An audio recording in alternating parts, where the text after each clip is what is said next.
preaching Bible. I took it out to the Potter's house this morning with me.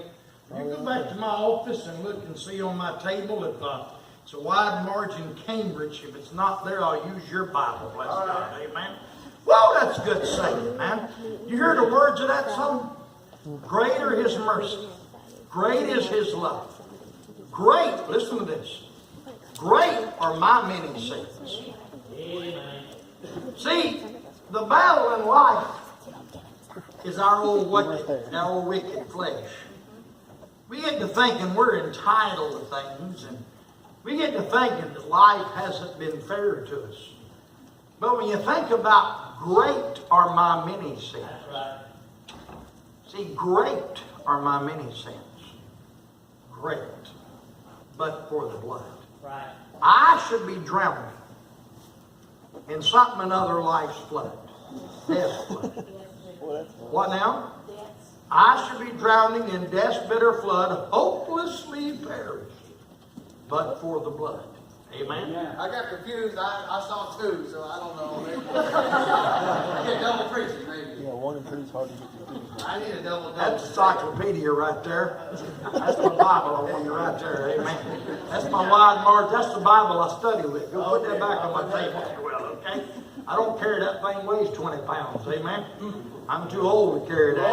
I went out to the Potter's house this morning. I told you the Lord. Wish I could preach that no more often than I do. I'm working on that. You guys tell them. Tell them. I mean, hey, tell them you ain't going to eat that rice pudding if they don't get that there one. But we had a good time out there. That always makes my day better, really. And I told you I've been reminiscing because of my birthday tomorrow and my spiritual birthday Thursday.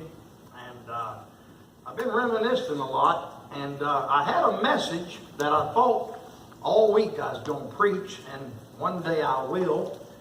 But when I went out to the Potter's house this morning, on my way out there, I was just riding out there on my way. It takes them from my house. It's about a 35-minute drive.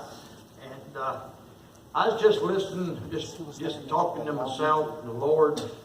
I got to thinking about what have I learned in 63 years tomorrow? What have I learned in 46 years last Thursday? What are the most important things that I've learned?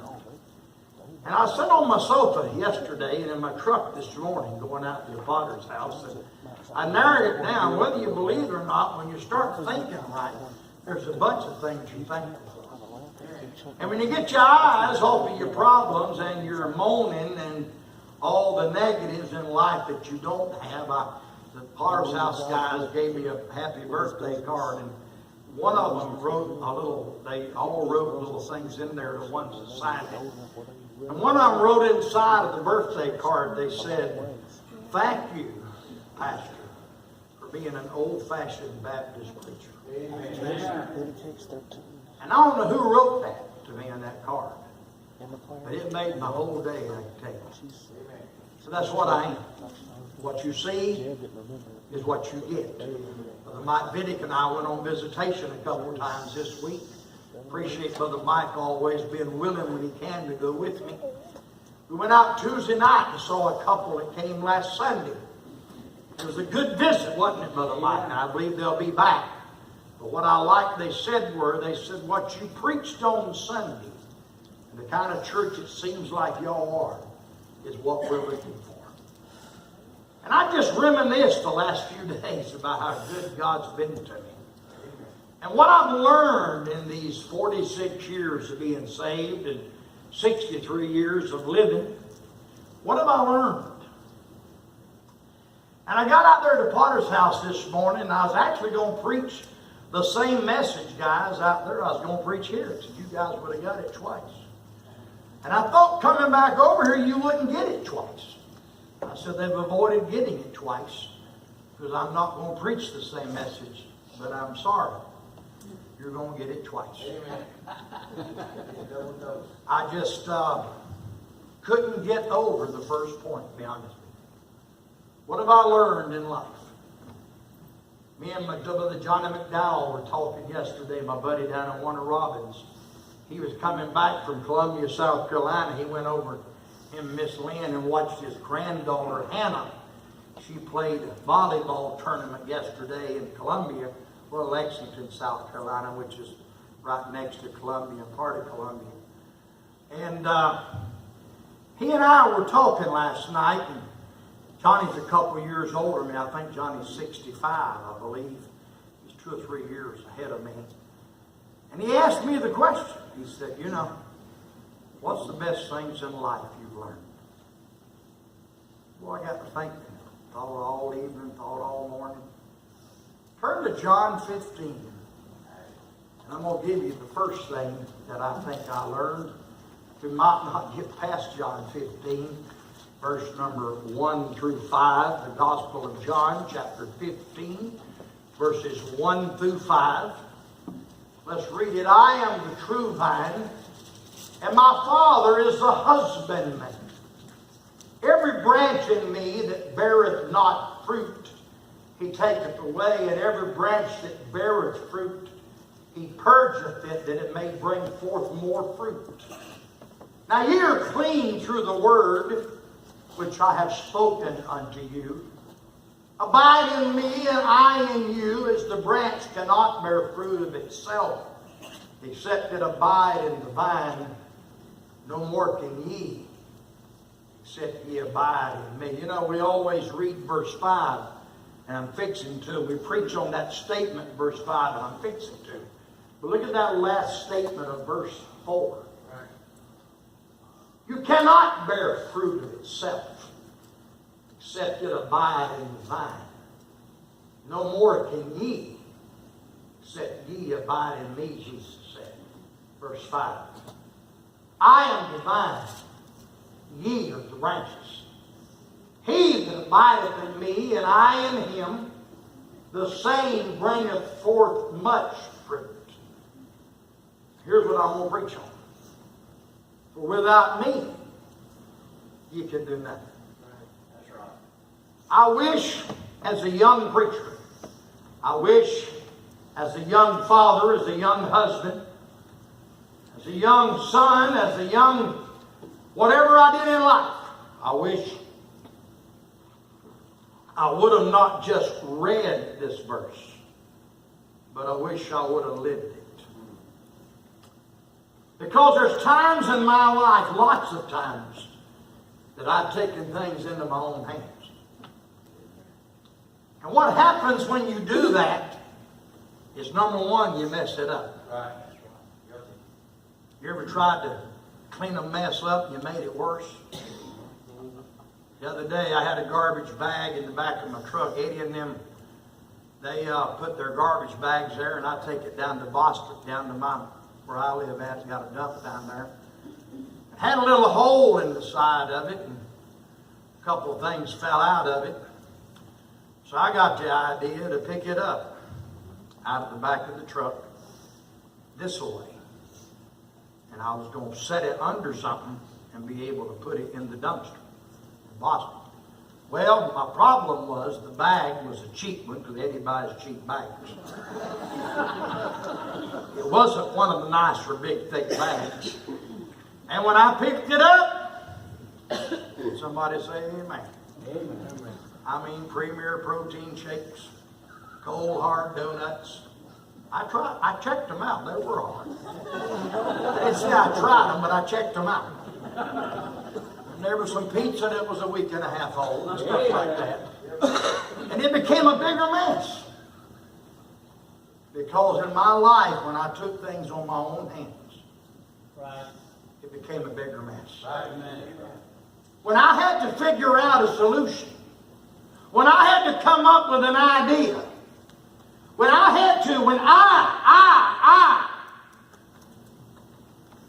things got worse. Jesus said in John 15, without me, you can do Nothing. what? Nothing. Nothing. You can't breathe without him. Right.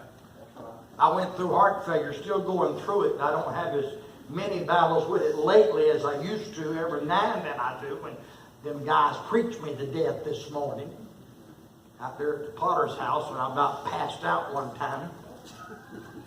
Man, you guys smile too much. I mean, they clap and they smile and it's amen and they laugh and they're not looking at their phone and they're not looking at the ceiling and they just, it's like sin. Every time I go out there, I told myself today, I'm not going to get carried away. We're going to sit down. I got to preach at 11 o'clock and this one. And I sat down for 3 minutes.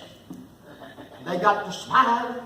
I'm trying to tell you, if you did some of that, I might be gone earlier. Amen? Amen. You want to get rid of me? Just start smiling. And say amen. And clap every now and then. And I can't help it. It gets all over me. And I have to preach. But you know, here's the thing. You couldn't breathe without him. Amen. That's right. You wouldn't have woke up this morning without him. Amen. You wouldn't have the job you've got without him. You wouldn't have the house you've got, the vehicle you've got. You wouldn't have the career you have. You wouldn't have the career you don't have. Amen. You wouldn't have anything. That's right.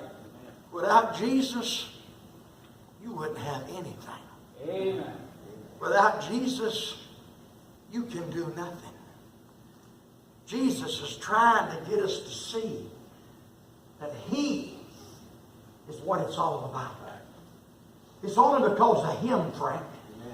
He called me to preach out of a family that's not a family of preachers. Look at my brother. Look at my family. But I mean, honestly, Eddie's one of the better ones in my family.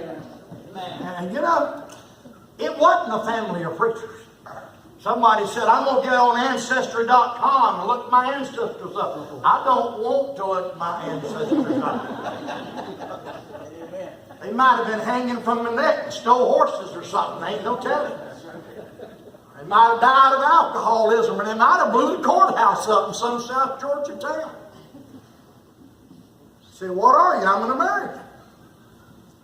You Irish? I don't know. I got a temper.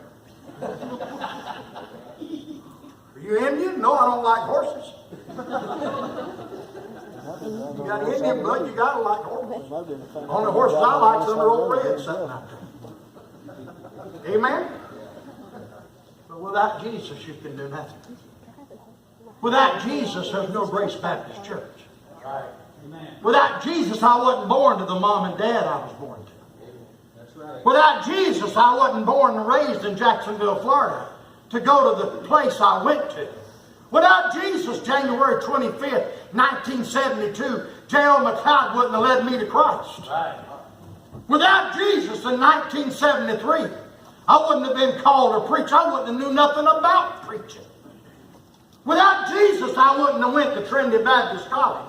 Without Jesus, I wouldn't have pastored 17 years in Jacksonville. Without Jesus, I wouldn't have came and sold insurance and got leads over here to where God wanted to build a church at. Without Jesus, Amen. I wouldn't know where to start a church. Right. Without Jesus, I couldn't start a church. I had no money. We had no support. We had nothing. We didn't have a single person that wasn't named Strickland to start with. Amen. That was a motley group, son. That was a motley group. It's gotten better through the years. Without Jesus, Al Page, you wouldn't have came in from Farmington. Without Jesus, Todd and Aaron and Brian, some of you other guys that I'm still learning some of your names, Floyd. Give me your other names. I'll try to remember them. Gary. Gary? On the end, I know. Orlando? I can remember that. I don't like Orlando, Florida. One of my least favorite places. Yes, sir. David. I remember you. David. Like your name. So we're talking about Orlando. I'm kidding. Orlando, Gary, and David. But without Jesus, guys, Joe Burkett took me out to Potter's house on a homecoming. One day he said, "Preacher, you go out with me to Potter's house?" And I said, "I had never heard of Potter's house. What is it?" He said, "It's a place, it's a rehab program for men that have had some problems and addictions." We went out there to homecoming. You know how homecoming is. They all eat and They all eat and play music, give testimonies. Without Jesus, I wouldn't have stood in the back of that crowd and watched Brother Joe Burkett cry like a baby. And turn to me and say, "Preacher, can we come get these guys?" Without Jesus. Without Jesus, there wouldn't be them buses out there you see. I walked by them yesterday. Got on every one of them yesterday. And I thought about when they used to be full of kids. And they're going to be again. Without Jesus, there wouldn't have been an Austin Reed saved who was shot and killed later by his dad. There wouldn't have been a Cedric Watson. Big teddy bear, 400-pound black boy that I love to death. And I still miss today. I still miss him. But without Jesus, there wouldn't have been a Cedric Watson. It's in heaven now. There wouldn't have been a Brother Kelso. There wouldn't have been Miss Nancy Herbs. There wouldn't have been none of them. Without Jesus, Brother Joe, there wouldn't have been a Horace Fulcher to get you into the jail ministry years ago. I ride by his house all the time on Highway 11. I don't never stop, I should. But every time I ride by that old man's house, I pray for him. Horace has been going to the jails 40-something years. He got Brother Joe going years ago. I wonder how many men saved, Joe. I was wondering this morning, how many of you reckon been saved in Walton County? Barrow County, you've been going to for 30 years? 37 years. I wonder how many people have been saved, Brother Joe. But without Jesus, it wouldn't have been. Without Jesus, none of y'all would be here.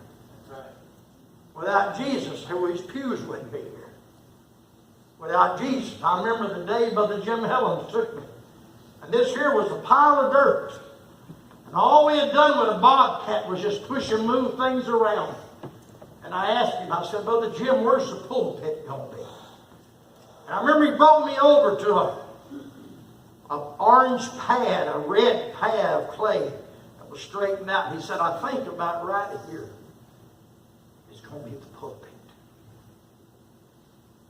And I remember standing there, Brother Jesse, with no members and no building and nobody, and saying, "How in the world is this ever going to be a pulpit?" This platform I'm standing on, we built it the first time wrong. Remember, Brother Jim? You listened to another guy. Wasn't you. We built it about halfway, and Brother Jim one day said, "That ain't going to work, preacher." He said, "What kind of plans did y'all have?"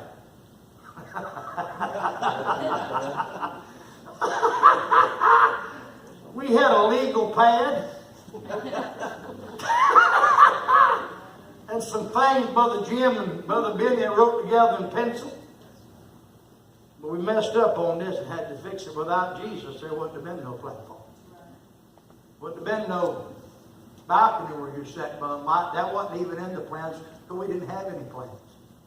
That was going to be extra rooms up there. And somebody said, "Preacher, we can build a balcony for about $10,000. I said, "We're already in debt. Let's just build a balcony." But it's Jesus that built it. It's Jesus that saved all souls. It's Jesus that reached the Kayla Morrises who texted me Friday and thanked me for being her pastor and for preaching straight truth. Amen. Her and her husband pastored a church up in New Jersey. David and Krista texted me a while back. Krista did and said, "Thank you, preacher." She was a bus kid. With a mom and daddy that did everything they could to stop her from doing what she did. But Jesus. See, it's about Him. It ain't about me, it ain't about you. It's about Him. I didn't die for your sins. He did. I wasn't beaten like a common criminal. I can't stand scenes of that. Even when Hollywood does it, I try to watch it. I just can't. I tried to watch The Passion of Christ the other day, and there's some things wrong, but When it gets to that beating part,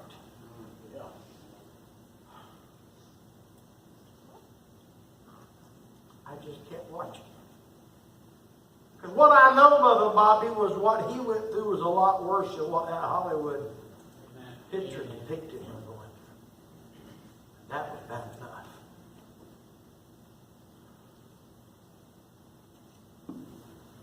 Stop stubbing your nose at Jesus. Stop bragging about your backslidden condition. Stop saying why you can't do this or that. He deserves better than that. Amen. He deserves better than that.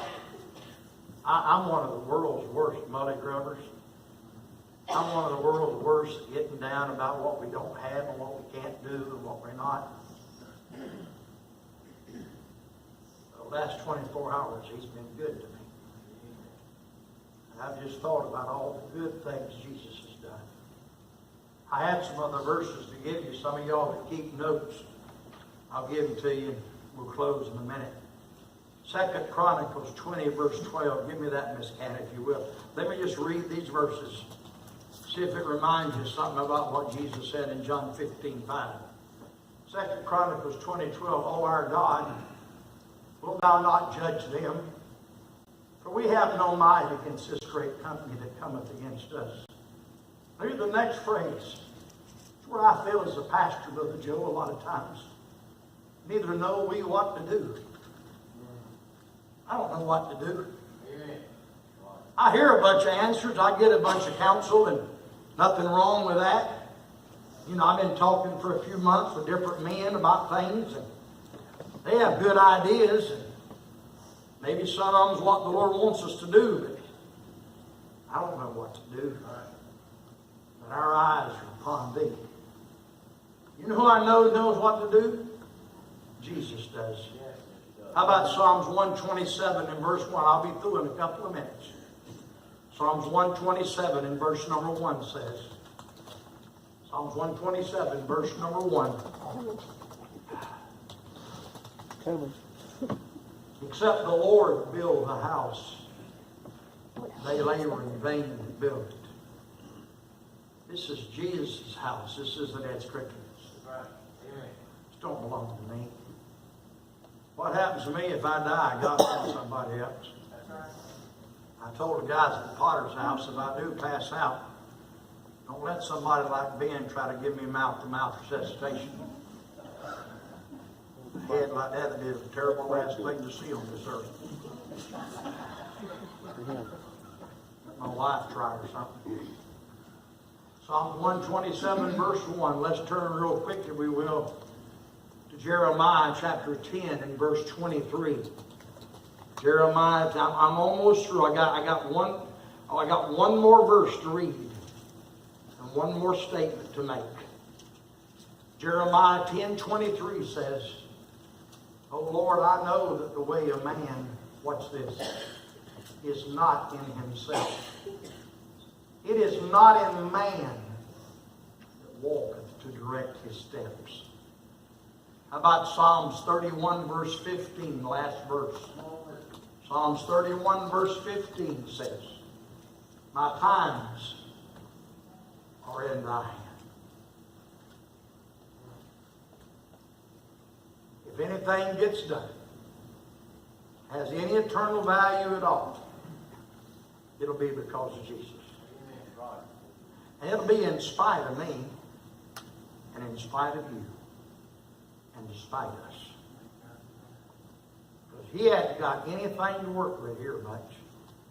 Before some of you break your neck shaking your head, he hasn't got much to work with you either. The good news is, he doesn't need much to work with. Look at the people in the Bible he chose to use. A murderer, Moses. An adulterer, David. A harlot. And on it goes. He doesn't need much. He just needs you to let him do it. Amen. God is doing something at Grace Baptist Church. This is one of the best crowds we've had in a while.